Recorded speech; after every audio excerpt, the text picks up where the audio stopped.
नमस्कार दोस्तों, स्वागत है आपका हमारे यूट्यूब चैनल एजुकेशन पॉइंट में। आज हम फिर से हिंदी साहित्य के 30 महत्वपूर्ण टेस्ट सीरीज लेके आए हैं वस्तुनिष्ठ प्रश्नों की, जो हमारे आगामी एग्ज़ाम में काफ़ी लाभदायक होंगे। तो वीडियो को अंत तक ज़रूर देखें और चैनल को लाइक एंड सब्सक्राइब करें। इसी क्रम में आगे शुरू करते हैं। चलिए, आज का पहला प्रश्न है, रामचरितमानस की भाषा क्या है? यानी रामचरितमानस कौन सी भाषा में लिखा गया है? ऑप्शन है भोजपुरी, प्राकृत, ब्रजभाषा या अवधी। तो इस प्रश्न का सही उत्तर है अवधी। रामचरितमानस जो है अवधी भाषा में लिखा गया है, इसलिए सही उत्तर है ऑप्शन डी, अवधी। दूसरा प्रश्न है, भूषण किस रस के कवि थे? ऑप्शन है रौद्र रस, करुण रस, वीर रस या श्रृंगार रस। तो भूषण ने अपनी ज़्यादातर रचनाएं जो है वीर रस में लिखी हैं, इसीलिए उन्हें वीर रस का कवि कहा जाता है। तो सही उत्तर है ऑप्शन सी, वीर रस। अगला प्रश्न है, हिंदी का आदि कवि किसे माना जाता है? ऑप्शन है अब्दुल रहमान, सरहप्पा, स्वयंभू या पुष्पदंत। तो हिंदी साहित्य का आदि कवि जो है स्वयंभू को माना जाता है, इसलिए सही उत्तर है ऑप्शन सी, स्वयंभू। अगला प्रश्न है, रामचरितमानस में कितने कांड हैं? ऑप्शन है 4, 5, 7 या 8। तो इसका सही उत्तर है 7। रामचरितमानस में 7 कांड हैं। अगला प्रश्न है, निम्नलिखित में से कौन सा एक व्यंग्य लेखक है? ऑप्शन है श्याम सुंदर दास, विद्यानिवास मिश्र, राहुल सांकृत्यायन या हरिशंकर परसाई। तो जो व्यंग्य लेखक जो थे वो थे हरिशंकर परसाई, इसलिए इसका सही उत्तर है ऑप्शन डी, हरिशंकर परसाई। अगला प्रश्न है, आपका बंटी रचना की प्रधान समस्या को उजागर करने वाले विकल्प को चुनिए। यानी आपका बंटी जो रचना थी उसमें किस समस्या के बारे में बताया गया है? ए है राजनीतिक समस्या, मनोवैज्ञानिक समस्या, शिक्षा समस्या या तलाक से जुड़ी बाल समस्या। तो आपके बंटी में जो है तलाक से जुड़ी बाल समस्या के बारे में बताया गया है, इसलिए सही उत्तर है ऑप्शन डी। अगला प्रश्न है, हिंदी पत्रिका कादम्बिनी के संपादक कौन हैं? ऑप्शन है राजेंद्र अवस्थी, रमेश बख्शी, राजेंद्र यादव या दुर्गा प्रसाद शुक्ल। तो इस प्रश्न का सही उत्तर है ए, राजेंद्र अवस्थी। यह जो है कादम्बिनी के संस्थापक थे राजेंद्र अवस्थी। अगला प्रश्न है, दिनकर किस रस के कवि माने जाते हैं? ए रौद्र रस, करुण रस, वीर रस या श्रृंगार रस। तो दिनकर जो है वीर रस के कवि माने जाते हैं, इसलिए सही उत्तर है ऑप्शन सी। अगला प्रश्न है, निराला को कैसा कवि माना जाता है? अवसरवादी, क्रांतिकारी, पलायनवादी या भाग्यवादी। तो निराला जो थे एक क्रांतिकारी कवि थे, इसलिए सही उत्तर हो गया बी, क्रांतिकारी कवि। अगला प्रश्न है, निम्नलिखित में कौन सा एक उपन्यास जैनेन्द्र रचित है? यानी इसमें से कौन सा उपन्यास जो है जैनेन्द्र द्वारा रचित है?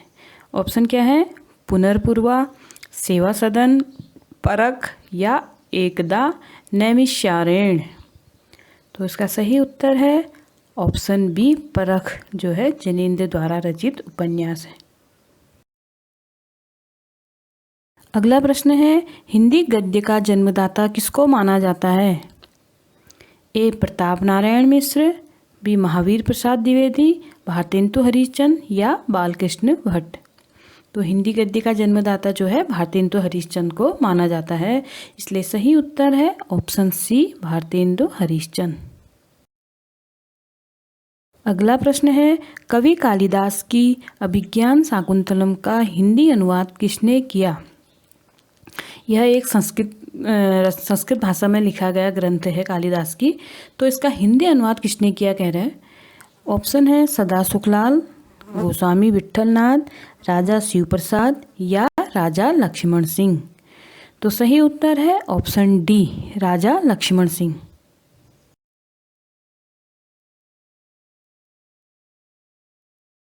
अगला प्रश्न है, किस काल को स्वर्ण काल कहा जाता है? ए रीतिकाल, बी भक्तिकाल, सी आदिकाल या डी आधुनिक काल। तो हिंदी साहित्य का जो स्वर्ण काल है वह भक्ति काल को कहा जाता है, इसलिए सही उत्तर है ऑप्शन बी। अगला प्रश्न है, सूरदास के गुरु कौन थे? कौन थे? ए है रामानंद, माधवाचार्य, रामदास या वल्लभाचार्य।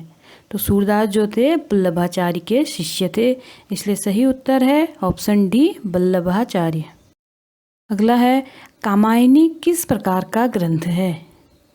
ए खंड काव्य, मुक्तक काव्य, महाकाव्य या चंपू काव्य।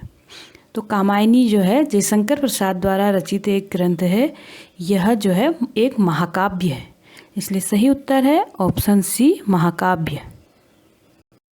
अगला है, गागर में सागर भरने का कार्य किस कवि ने किया है? गागर में सागर भरने का अर्थ है कम से कम शब्दों में अपनी पूरी बात को रखना। तो ऐसा कार्य किस कवि ने किया है? ऑप्शन है बिहारी, रसखान, घनानंद या सूरदास। तो सही उत्तर है ऑप्शन ए, बिहारी। अगला है, महाभोज रचना की प्रधान समस्या को उजागर करने वाले विकल्प को चुनिए। ए भ्रष्टाचार की समस्या या नारी की समस्या, राजनीतिक समस्या या मनोवैज्ञानिक समस्या। तो महाभोज में राजनीतिक समस्या का वर्णन किया गया है, इसलिए सही उत्तर है ऑप्शन सी। अगला प्रश्न है, वापसी किस विधा में रचित है? ए आत्मकथा, बी कहानी, संस्मरण या यात्राव्रत। तो वापसी जो है एक कहानी है, इसलिए सही उत्तर हो गया बी, कहानी।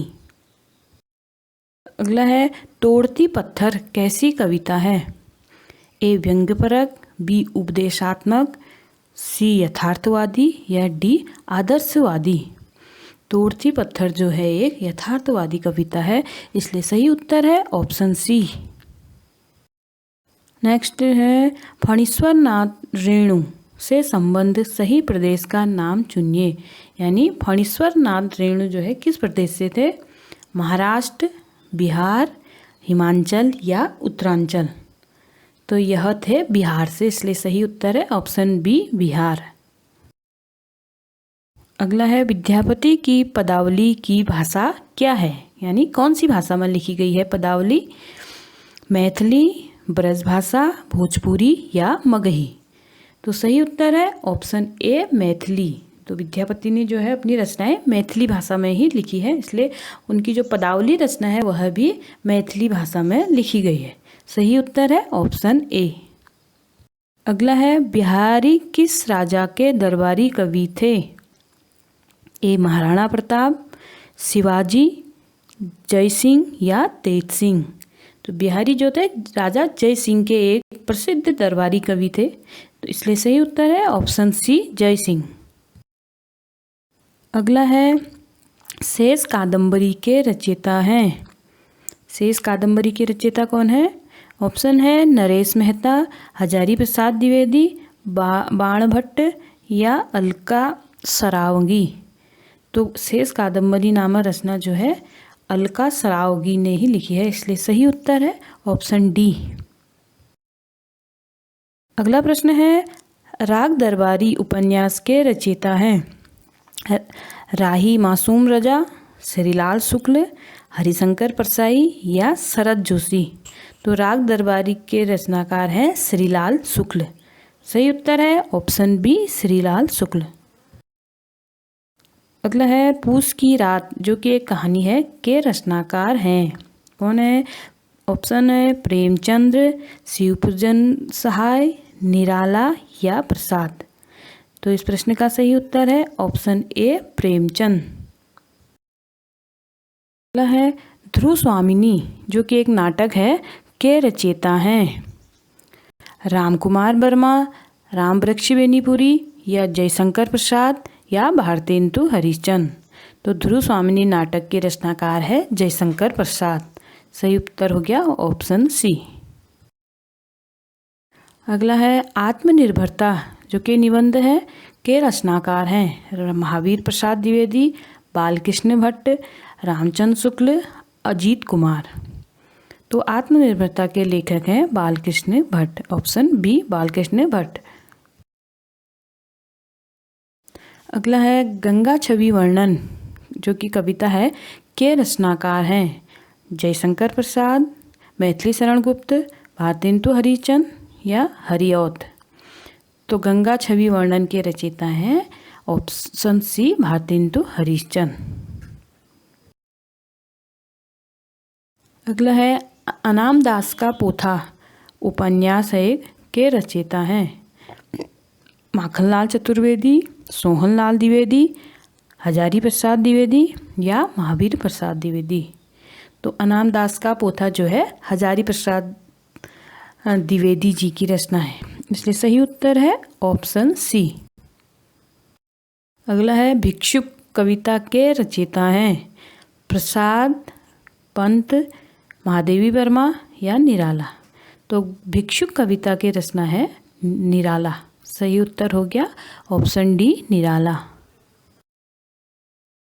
अगला है भ्रमर गीत के रचयिता हैं ऑप्शन ए सूरदास, घनानंद, विद्यापति या शिव सिंह। तो भ्रमर गीत के रचयिता हैं ए सूरदास। तो सही उत्तर हो गया सूरदास। आशा है दोस्तों आपको यह वीडियो ज़रूर पसंद आई होगी और वीडियो को अंत तक देखने के लिए धन्यवाद। वीडियो को लाइक ज़रूर करें। धन्यवाद।